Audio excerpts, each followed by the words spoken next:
بسم اللہ الرحمن الرحیم۔ دیکھو، سب سے اہم رشتہ، میری بات غور سے سننا، چونکہ ہمارا معاشرہ اس کو شاید ہضم نہ کر سکے تو آپ بھی نہیں کر سکیں گے۔ سب سے اہم رشتہ خاوند اور بیوی ہے۔ سب سے مقدس رشتہ ماں باپ، سب سے مقدس رشتہ ماں باپ، لیکن سب سے بنیادی رشتہ خاوند اور بیوی ہے۔ اللہ نے پہلا رشتہ جو دھرتی پہ قائم کیا وہ ایز اے ماں باپ نہیں، ایز اے خاوند اور بیوی۔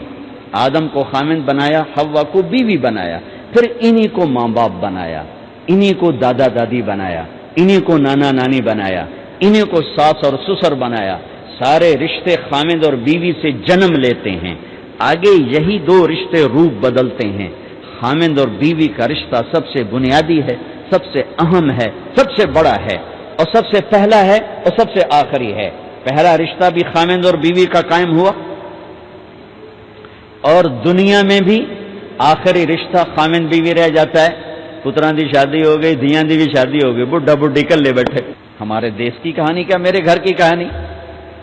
میں تبلیغ میں، میرا چھوٹا بھائی لاہور میں، بہنیں اپنے گھر، ماں پیو کلے بیٹھے ہوئے، ہمارے پاس آنے کے لیے تیار نہیں، اپنی جگہ چھوڑنے کے لیے تیار نہیں۔ پھر باپ فوت ہو گئے تو ہم نے منتیں کر لی اپنی ماں کی کہ میں فیصل آباد میں رہتا ہوں، میرا بھائی لاہور میں ہوتا ہے، کہ ساڈے کو آ جاؤ نہ پتر، میں توڑے پیو دی جا نہیں چھڑنی۔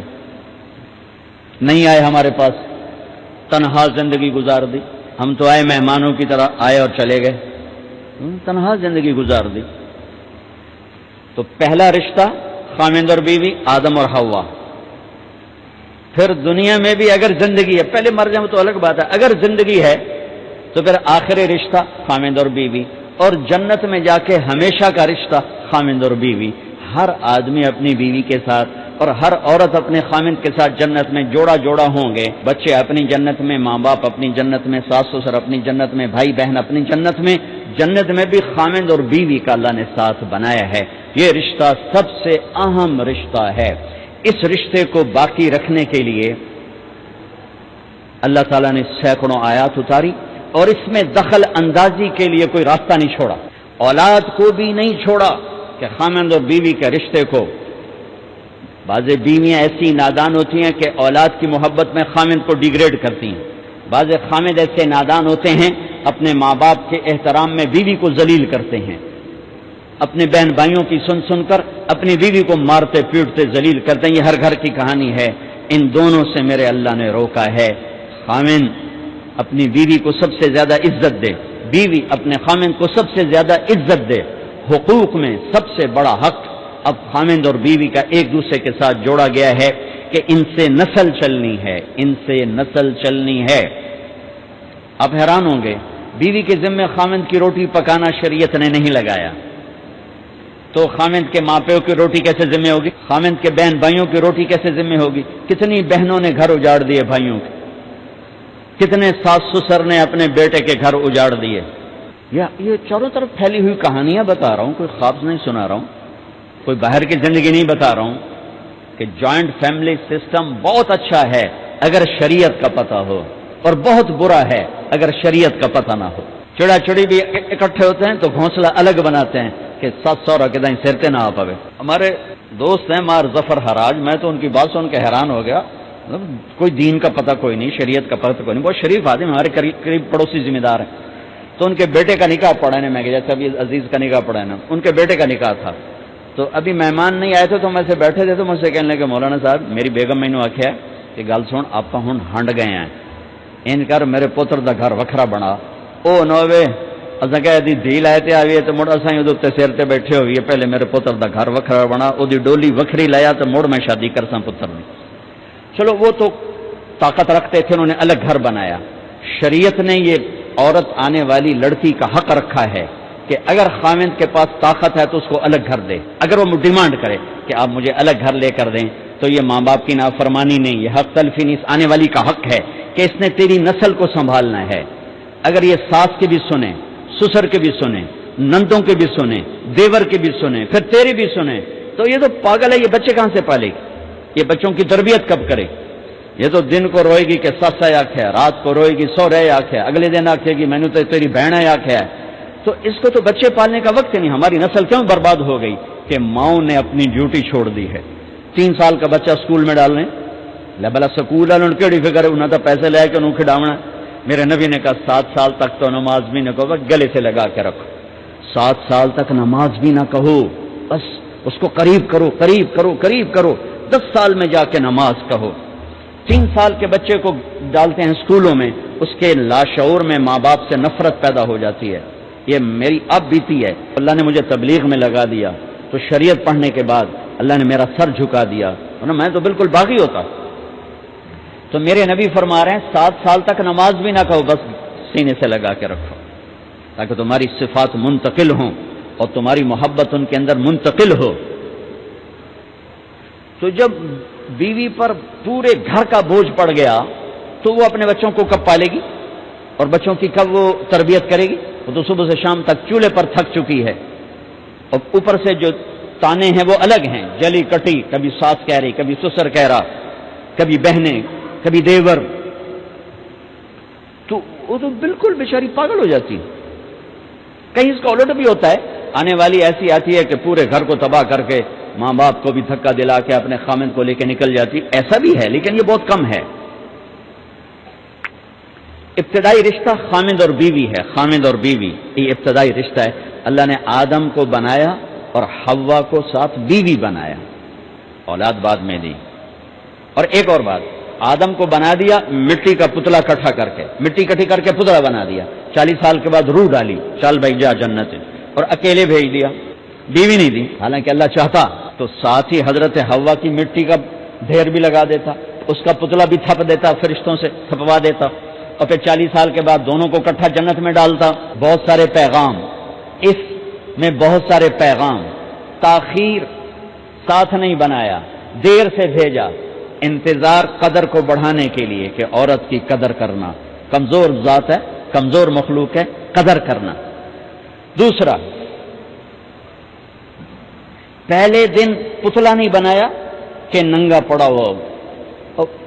عورت کا پتلا ننگا ہو، مٹی کا ہو، پتھر کا ہو، تو اس میں کیا کشش؟ تو ان مرد کے لیے کشش کوئی نہیں، تو فرشتوں کو کیا کشش تھی؟ پہلے دن سے عورت کو پردے میں بنایا، بے پرد نہیں کیا، بے پرد نہیں کیا. اس کا پتلا نہیں بنایا، اسے ننگا نہیں چھوڑا. اس کو پہلے دن سے کورڈ. اور کیسے بنایا؟ فرشتوں کو کی آنکھوں پہ پردہ اور آدم کو سلا دیا.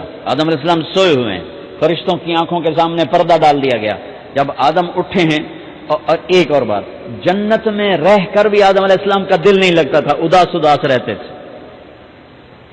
اما آئی تو بابے دا دل لگا، تو اداس رہتے تھے جنت میں. جب آنکھ کھلی تو اپنے لیفٹ سائڈ پہ ایک خاتون سر سے لے کر پاؤں تک لباس میں.